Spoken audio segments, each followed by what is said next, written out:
আমার দেখা মতো আমার জন্মের পরেই প্রথম দেখলাম এমন বন্যা এই ফেনী অঞ্চলে হয়। সেখানে মানুষ কিন্তু এবং সবাই স্বাবলম্বী এবং সবাই কিন্তু সচ্ছল, ফলে এই বন্যায় একাকার করে দিয়ে মানুষের যে দুর্গতি এবং সমগ্র এলাকা বন্যা যেখানে হয় সেখানে কিন্তু মানুষের দুর্গতি তৈরি হয়। আমরা দেখছি যে সম্প্রতি নানান রকমের ফেসবুকের মাধ্যমে মানুষ যার যার মন মতো করে কথা বলছে। সেই কথা আসলে সঠিক কিনা, কিংবা আমরা আজকে যারা এখানে যুক্ত হয়েছে, যারা আমাদের থেকে ভালো জানেন বোঝেন, তাদের কাছ থেকে একটু ভালো করে জানবার চেষ্টা করব যে আসলে সমস্যাটি কোথায় এবং আমরা আসলে কি বলার কথা, আমরা কি চাওয়ার কথা, আমাদের দাবিটি কি হবার কথা, যেখানে কোনো ভুল বোঝাবুঝি যেন না থাকে এবং কারোর সঙ্গে আমরা শত্রুতা আচরণ না করে আমরা নদীর পানির যে প্রাপ্য ন্যায্যতা সেটি আমাদের অধিকার, সেই অধিকারের কারণেই আজকে আমরা এই শিরোনামে এই আয়োজনটি করেছি, আন্তঃসীমান্ত নদীতে বাংলাদেশের অধিকার। এই নদী যদি কোনো কারণে না থাকে, বাংলাদেশ থাকার কোনো কারণ নেই। অবশ্য বাংলাদেশের জন্ম যেহেতু হয়ে গেছে, এমনিতে বাংলাদেশটা হয়তো থাকবে, কিন্তু সেটা বসবাস উপযোগী আসলে থাকবে না। এই যে ফারাক্কার কথা বলা হলো, এই ফারাক্কা চুক্তিটা 2 মাসেরও কম সময়ের জন্য পরীক্ষামূলকভাবে চালু হয়েছিল, কিন্তু আজকে 53-54 বছর পরেও ফারাক্কা এখনো আসলে চালু আছে। এখানে আজকের যে সবার যে শিরোনাম ধার্য করা হয়েছে যে আন্তঃসীমান্ত নদীতে বাংলাদেশের অধিকার, একটা জিনিস যদি আমরা ভাবি, 1947 সালের অগাস্টের আগে, 14 আগস্টের আগের সময়টা যদি আমরা কল্পনা করি, তাহলে তো আর পাকিস্তানও নেই, বাংলাদেশ থাকার প্রশ্নই আসে না। তখন কি অবস্থাটা ছিল? নদীটা তো আর কেবল ভারতের জন্য বা তারও উজানে যদি যাই, তিব্বতের জন্য বা চীনের জন্য তৈরি হয়নি। আসলে নদীটা একটা সমস্ত প্রকৃতিরই একটা অংশ। সেটার অববাহিকায় যারা থাকবে সকলেরই সেটার অধিকার আছে এবং সকলের সমান অধিকার। উজানে যিনি আছেন তার যেরকম অধিকার, ভাটিতে যিনি আছেন তারও একই রকম অধিকার থাকবে।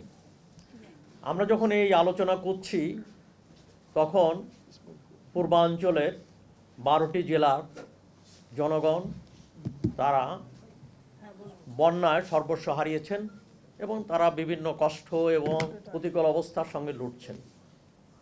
এই বন্যাকে কেন্দ্র করে একটা বিতর্ক শুরু হয়েছে, সেটা হচ্ছে গোমতীর ডুম্বর বাঁধ এটা খুলে দেওয়া হয়েছে কি হয় নাই। আমরা যারা এখানে আছি আমরা বিশ্বাস করি যে এই ধরনের একটা অঘটন ঘটেছে, কিন্তু ভারতীয় কর্তৃপক্ষ বলছে যে না, তারা বাঁধটা খুলে নেই, এটা প্রাকৃতিক কারণেই, সেখানে বৃষ্টির কারণে এটা হয়েছে। তো এই বিতর্কটা কেন, এই বিতর্কটা কেন? এর কারণ হচ্ছে যে এখানে তথ্য লেনদেন হচ্ছে না।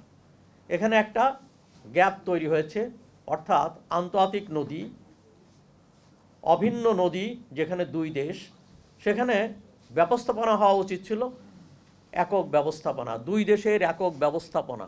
আমার মনে হয় আন্তর্জাতিক আইনের সেটাই মর্মবাণী হওয়া দরকার। তো এই একক ব্যবস্থাপনা, এই যৌথতা থাকলে আমরা তাদের কাছ থেকে প্রয়োজনীয় ইনফরমেশন, প্রয়োজনীয় তথ্যপত্র জানতে পারতাম, কিন্তু সেই লেনদেনের জায়গাটা ঘাটতি রয়েছে। এবং এটা সবারই জানা কথা যে ভারত একতরফাভাবে বিভিন্ন নদীর পানি প্রত্যাহার করছে এবং সেই ক্ষেত্রে আমরা ভারতের সঙ্গে বোঝাপড়া করতে পারছি না। এই বোঝাপড়ার ক্ষেত্রে একটা বিষয় আছে যে হ্যাঁ, বোঝাপড়া যে একেবারে হয়নি তা না। যখন তো নর্থ ইস্টের অর্থাৎ উত্তর পূর্বের ভারতের অঞ্চলের 7টা রাজ্য অনেকটা বিচ্ছিন্ন হয়েছিল, ভারতের মূল খণ্ড থেকে তারা পণ্য ইত্যাদি লেনদেন করতে পারছিল না, তখন আমাদের কাছে করিডোরই বলেন, আমাদের এখানে তারা ট্রানশিপমেন্ট ইত্যাদি সুযোগ দাবি করে এবং আমাদের সরকার সেই সুযোগটা দিয়েছে। এবং যার মধ্যে ভারতের মূল ভূখণ্ডের সঙ্গে 7 সিস্টার বলে কথিত 7 রাজ্যের যোগাযোগের সুবিধা হয়েছে, পণ্য পরিবহন ইত্যাদি করছে। ঠিক আছে, এইটা আমাদের জন্য একটা সুবর্ণ সুযোগ ছিল বোঝাপড়া করার জন্য, এবং বন্ধুত্ব মানে বোঝাপড়ার ব্যাপার। কিন্তু সেই বোঝাপড়া বিগত সরকার করেননি তা বলা যাবে না, করেছেন। সেই বোঝাপড়াটা কি, আমরা 7 সিস্টারের সঙ্গে যোগাযোগের সমস্ত রকম সুযোগ অবারিত করেছি।